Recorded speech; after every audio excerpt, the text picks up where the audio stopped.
좌파의 초대형 반 이재명계가 떴다. 좌장은 문재인, 행동대장은 누굴까? 행동대장 제가 지금까지 말씀드렸죠. 최민희, 싸움딱 최민희.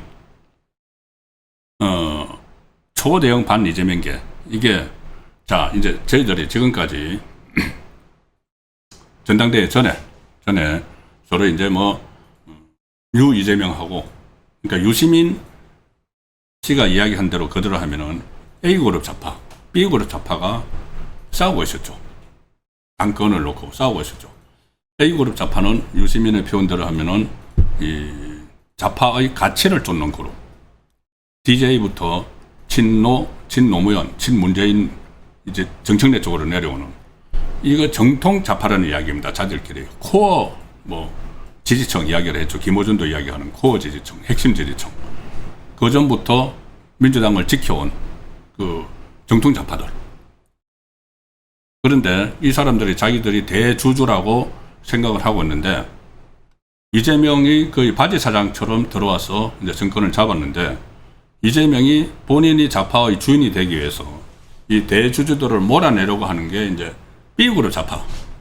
류 이재명 해가지고 막 국민의힘에서도 사람 데려가고 뭐 이런 것을 이제 B그룹 좌파. 자기들끼리 유시민이 분류를 했고 소위 말하는 문조 털내유, 문재인, 조국, 김어준, 그 정청래, 유시민 이쪽이 그렇게 해서 이재명 쪽을 적대시하는 거죠. 그런데 결과적으로 오늘로서 유 이재명이 이겨버렸습니다. 정권도 가지고 있죠. 당권도 가지고 있죠. 그리고 국회의장 조정식 이재명의 정무특보를 시켜놨죠. 사법부 완전 장악을 했죠. 그러면은 이 기존의 이 A그룹 좌파들이 완전히 이제 소외되는 겁니다. 소외되는데 A그룹 좌파가 아직 막강하죠. 지금 그 민주당 국회의원들 중에서 친문 쪽에 분류되는 의원들이 아직은 한 30명 정도 있습니다. 그리고 친청도 뭐 많이 있죠. 지금 지도부에도 3명이나 들어갔고.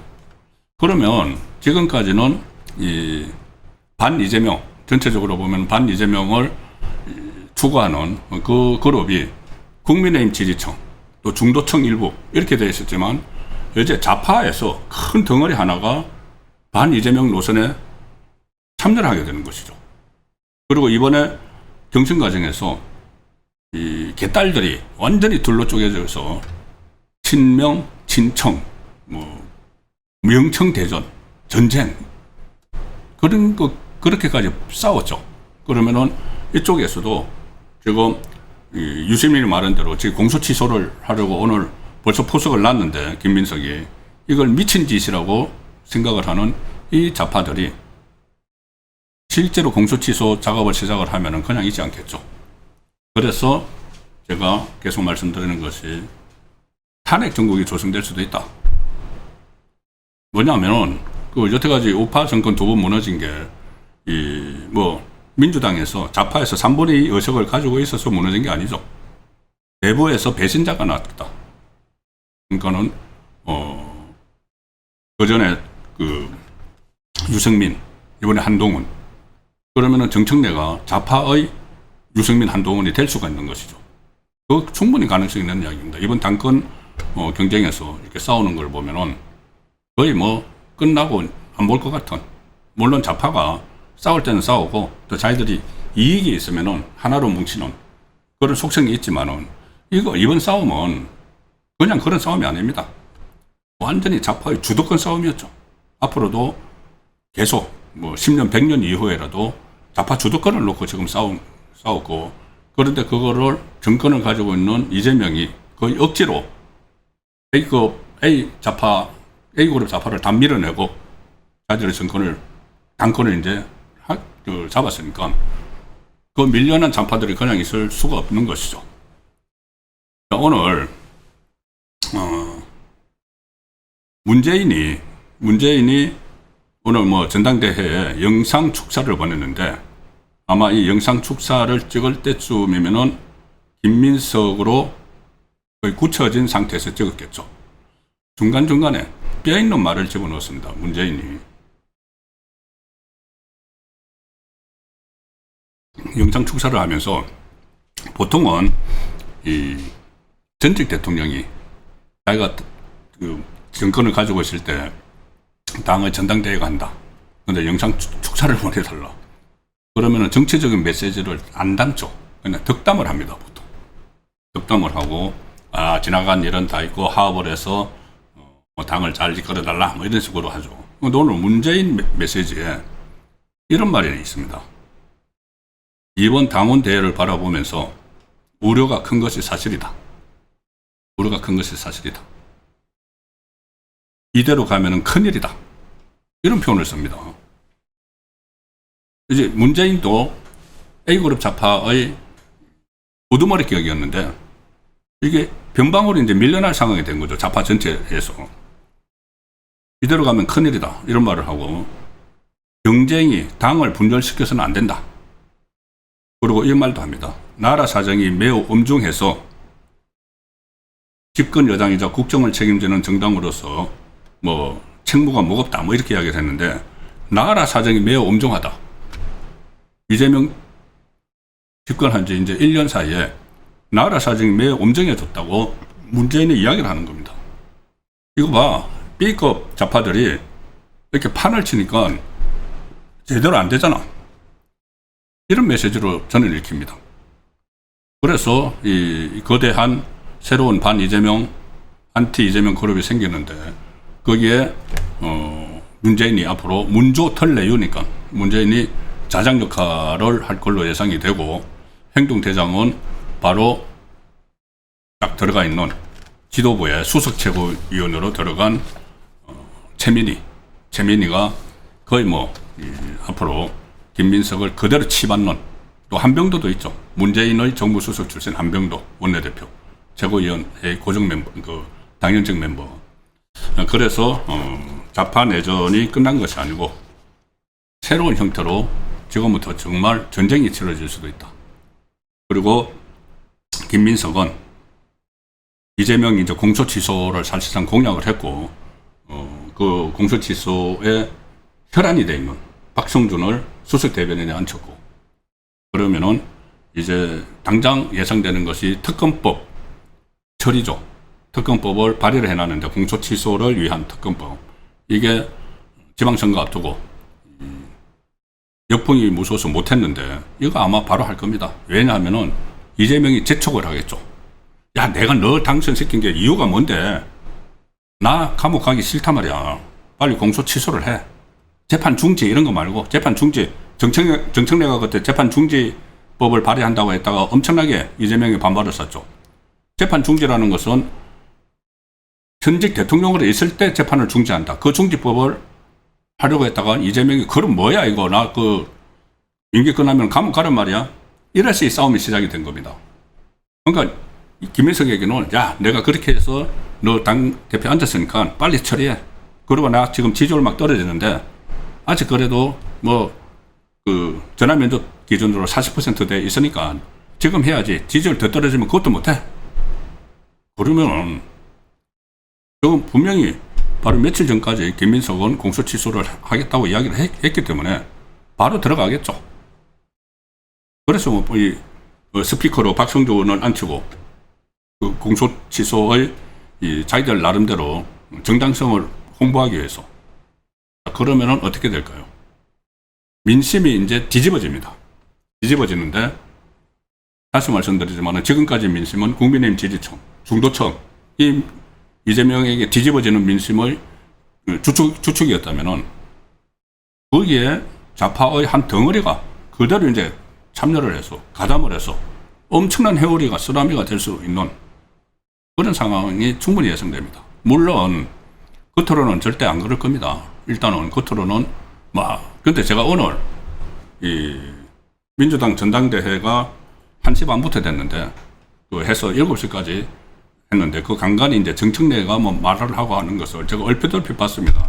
제 사무실 스튜디오 의원은 항상 TV를 틀어놓고 있으니까 뉴스를 보려고. 얼굴이 거의 뭐 창백한 수준입니다. 그리고 어떨 때는 막 분을 못 참는 그런 표정들. 그게 단순히 정청래가 졌다는 정도가 아니고 좌파의 주인이 바뀌는 순간이다. 문재인도 마찬가지겠죠.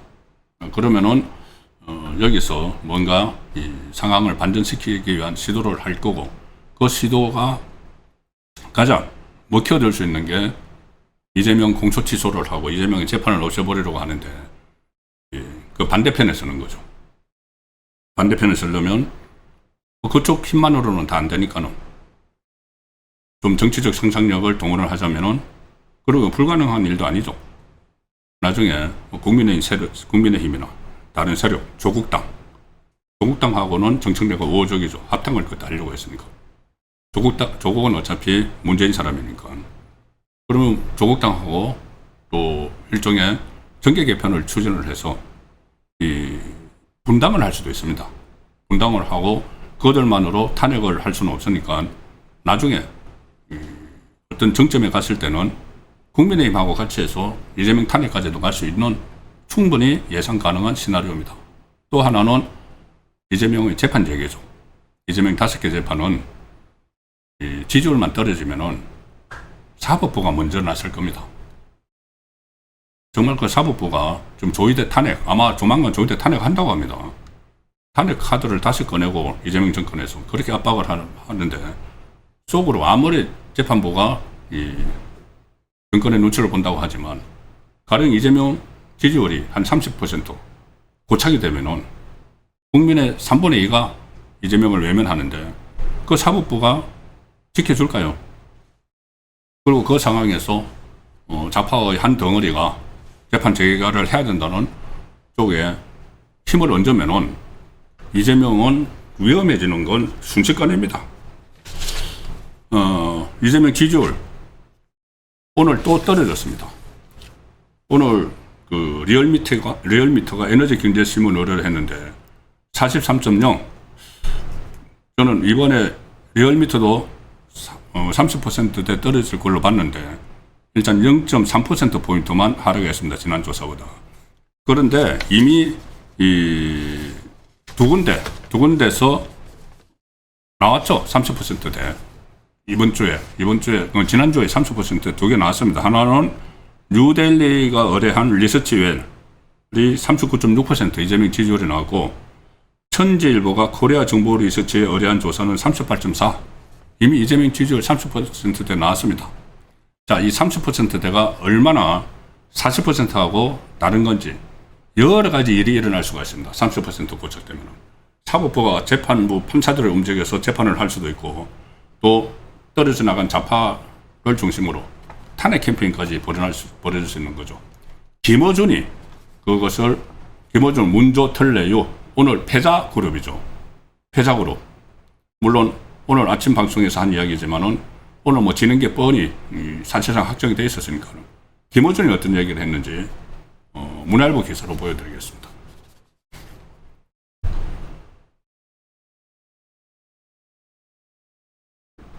(30%대) 찍고 기조를 회복된 대통령 없다. 김어준이 한 말. 오늘 이 정청래가 지는 날 정청래 편 김어준 본인 유튜브 채널에서 역대 대통령 중에 지지율이 30%대로 떨어지고 제대로 극복한 대통령이 없다. 그런데 이재명의 지지율이 30%로 떨어졌다는 조사가 이제 2개나 나온 상황에서 이런 이야기를 한 거죠. 뭐라고 했느냐? 김어준 씨가 과거 대통령 지지율을 보면 앞자리 3자 찍고 회복된 대통령은 없다. 단기간에 회복을 빨리 해야 된다. 그게 어려운 일이죠. 왜 어렵느냐? 이재명은. 자, 이렇게 이야기합니다. 김어준 씨가 40%대 지지율은 심리적 마지노선이다. 이 말씀은 저도 계속 들었죠. 40과 30은 완전히 다르다. 심리적 마지노선인데 문재인이 조국 사태 때 앞자리 3자 찍고 4로 회복해서 계속 쭉 갔다. 이렇게 했는데 자, 조국 사태 때 30%대 문재인이 간 거하고 지금 이재명이 30%대 간 거는 완전히 다릅니다. 문재인이 30%대 간 거는 조국 사태 하나의 특정 사건이었죠. 그래서 그게 처리가 되고 또 잊혀지고 하면은 회복이 됐지만은 이재명은 복합적입니다. 특히 국민들 직접 영향을 미치는, 국민 생활에 영향을 미치는, 오늘도 물가 때문에 난리가 났던데, 물가, 그 다음에 부동산 대란, 그리고 청년 실업률, 코스피, 복합적이죠. 구조적인 거죠. 실력이 없어서, 좌파 정권의 실력이 없어서 생긴 문제들인데, 이거 조국 사태처럼 조국이 처벌을 받고 한다고 끝날 문제가 아니죠. 이거는 복합적으로 되어 있기 때문에. 그래서 이거는 이재명이 30%대 지금 떨어진 상황에서 회복은 거의 불가능하다. 그러면은 더 떨어질 수는 있어도, 아니면 여기 이 상황에서 가지고 박스권에 갇혀도 30% 되면은 정권 자체가 위험해지는 거죠. 그리고 과거에 이명박 대통령 같은 경우는 제일 처음에 취임 초기에 확 내려갔습니다. 바로 그 강우병 사태 때문에. 그런데 그거를 이제 차츰 회복을 해서 그때 국제금융위기 넘기고 하면서 정상화됐죠. 그거 갖고도 다른 이야기죠, 지금.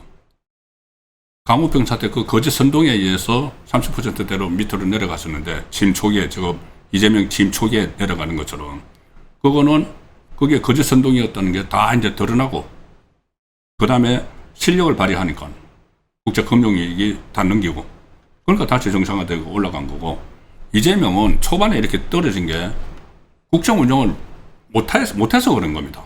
거기다가 자기 재판 없애기 위해서 막 사법부 흔드는 그런 구조적인 문제이기 때문에 이재명의 지지율 회복은 어렵다. 어려운데, 그러면 여러 가지 위기가 닥칠 텐데, 안티 이재명의 새로운 거대한 그룹이 자판에서 생겨났다. 자, 그런 결과가 오늘 나왔습니다. 그러니까 오늘 당대표 경선 결과를 거꾸로 보면은 그런 상황이 일어난 거죠.